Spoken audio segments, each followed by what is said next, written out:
Hello, campers or transporters. We're on the road tonight heading to Charlotte, North Carolina with a brand new camper out of the factory.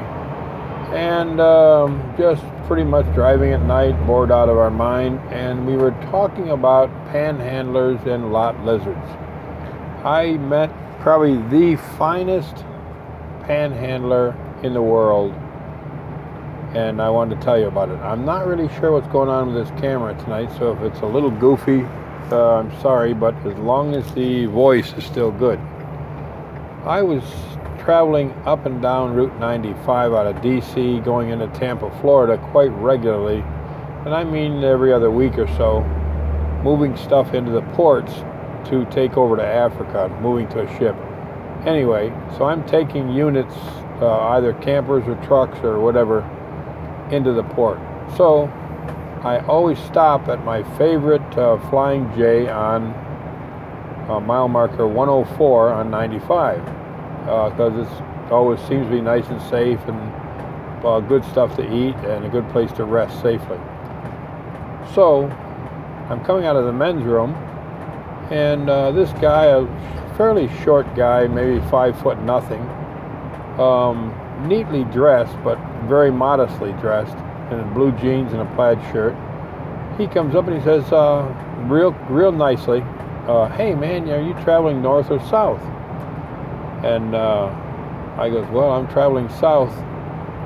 And he says, well, is there any chance of getting a ride with you just as far as you can take me? I've run into a little hard times and whatever. And I said, well, here's the deal. I have room and I don't mind taking you as a passenger, but the minute you ask for money, the split second you ask for money, I'm stopping the truck and you're getting out. He says, no problem at all. I would appreciate the ride. Fine. So I grab my coffee and out the door we go. It's we got a tractor without the trailer, so it's a brand new Volvo. Down the road we go. Well, as we get talking, he says, well, I'm coming out of Bangor, Maine, and I'm out of Florida.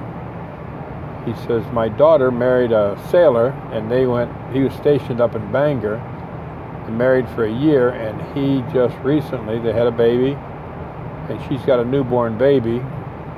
He beat her and left her for dead and took the baby. She called me. I drove up in my pickup truck. I threw some clothes and stuff in my pickup truck and whatever cash I had, and drove up to Bangor, Maine to rescue her out of the hospital.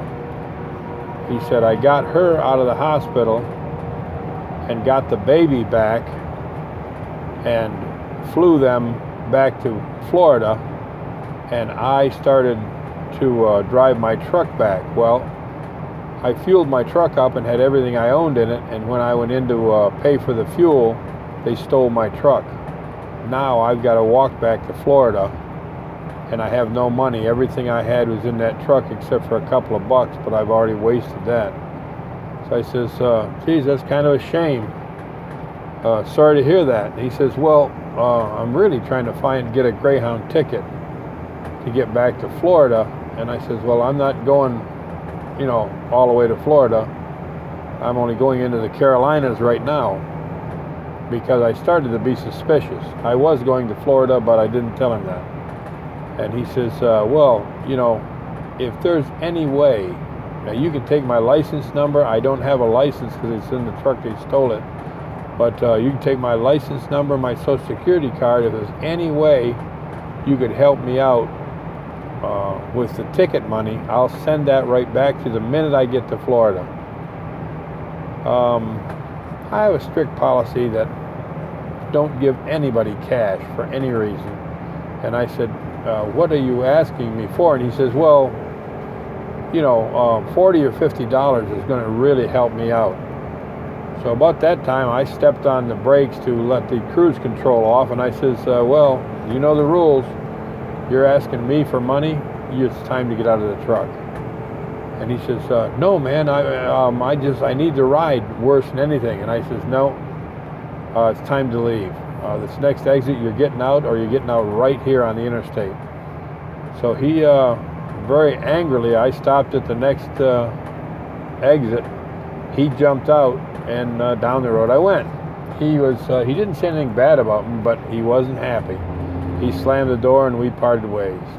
Well, I felt about like crap for a couple of days, thinking, if I was down on my luck and begging for help, I'd be a pretty mean SOB if I didn't give this guy some help, but that's my rule. So anyway, because I've been panhandled so many times, you get hard and crusty after a short while. So, didn't give it much more thought and got over it in a couple of days. About a week and a half later, I'm coming out of D.C. and stopped at my favorite truck stop, and I'm coming out of the bathroom, and some guy says, "Hey, buddy, are you traveling north or south?" I look over, and I'll be damned if it's not the same guy, dressed in the same blue jeans and plaid shirt. He's neat. He's not even dirty. And being out on the road, people normally are pretty crusty. They get pretty crusty and smelly. And I go, wait a minute. Did your daughter get beat up and you're coming from Maine again? And he turned around to run out of the store, and I says, you leave, and I'm calling the police right now. So we went in and sat down at the diner, and I said, you better do some sharp talking or I'm having you arrested. And he says, no, there's no reason. He says, I do this for a living. This is what I do. I lost my job, and a friend of mine turned me onto this. What I do is get in the truck and usually can con the people out of 20 to 50 bucks to help me get to Florida, and I drop off at the next truck stop. And I panhandle a ride coming north, or I panhandle first going south, or because he lives right there near Carmel Church where they are at 104. I'll panhandle somebody going south away from D.C. because usually they're on a long run by then. You don't want to ride into D.C. But anyway, I'll panhandle somebody going south, and before I get to the Virginia border, I'll try to get them panhandled, get off at the truck stop down in Emporia or one of the other big truck stops on 95, and panhandle a ride I almost missed my turn. And panhandle a ride going north, and then get them for 20 to 40, 50 bucks, whatever. And he says, sometimes you hit it pretty good. And I says, this is pitiful. Can you make a living at this? And he says, well, I'm making, $300 to $800 a week doing this. And I said, wait a minute, you promised you'd send me the money as soon as you got to Florida. What about all those people you're taking all these hundreds of dollars off from? And he says, these are all people who have it, or they wouldn't give it to me. That, to me, is the ultimate panhandler. Now, talking about stopping for people on the road, and this is a totally different subject.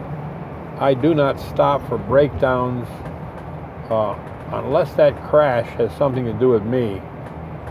You don't have time to stop for it unless you hit the vehicle or something hit you. There's other people that are going to stop for this crash, as cold as it sounds. But I had a rule never to stop for anybody, regardless of what. I'm coming out of El Paso, Texas. If you've never been to El Paso, Texas, it's right on the Mexican border, and if you're coming Route 10 going east across Texas out of El Paso, it's absolutely nothing. It's desert out there. It's critters, snakes, lizards, cougars, whatever. There's nothing out there in the desert. And everything out there wants to eat you or hurt you. Anyway, I'm coming out of El Paso. It's about 2 o'clock in the morning. I'm driving a brand new Ford Taurus. And I don't deliver many cars, but I happen to be delivering this one. And I was taking it into Florida. Anyway, I always have little bubble mirrors on my car, and I never stop for breakdowns. But there is a small pickup truck jacked up on the side of the road, and the tire is, the spare tire laying there on the side of the road, and the other tire is on the truck, the flat. There stands a woman, a young girl, maybe 18, I don't think she was 20. But anyway, she's holding in her arms a newborn baby. She's not begging for help or anything, but she's got a flat tire and with a newborn baby, 2 o'clock in the morning in the desert. This woman is gonna die, or the baby's gonna die if I drive by. There's nobody else out there, and I hadn't seen a truck in a half an hour, and I hadn't seen a car in hours. So there's just nobody out there. Well, anyway, I says, oh, damn it, I don't stop for breakdowns, but this is, I'm the lowest person on the planet if I don't stop and help. So at the last second, I jam on the brakes and pull over in front of the pickup truck, maybe about a car length and a half in front of the pickup truck. I wasn't right on top of it because I didn't decide till the last second, till I looked, and this lady legitimately has a newborn baby in her hands. As I pull over, she starts running up for the car. Well, I've got the window part way down. I'm rolling it down with my fingers, electric window, and she's running up towards the car. Well, like I told you, I always have those little bubble mirrors on both mirrors of the car so I can see somebody beside me. And I'm looking in the driver mirror, and she's running very quickly with the baby towards me. And for whatever reason, out of the corner of my eye, I see something move on the right side of the car. Well, I look over, and in the light of the tail light of the car, I can see 2 guys running out of the ditch towards the back of the car. Man, my gonad shrunk right up inside of my body, and the hair stood up on my back of my neck, and I hit the lock on the, I don't know why, but anyway, I hit the lock the door on the door handle, and the door is all locked. Just about the time the woman grabbed the handle of the door to open the door. As she did, I just, for whatever reason, hit the gas, and it jerked her down to her knees, and the baby flew out of her arms right towards the center. Oh, hang on. There's a breakdown right there. Flat tire. Right in the lane, the driving lane, the baby flies out of her arms and lands in the middle of the highway. And what it was one of those soft rubber baby dolls that look exactly like an infant was wrapped up in that towel. Now, these 2 guys had something, each had something in their hand, a pipe, or I don't think they had a gun, but I think they were she was Hispanic. I don't think they were the welcoming committee.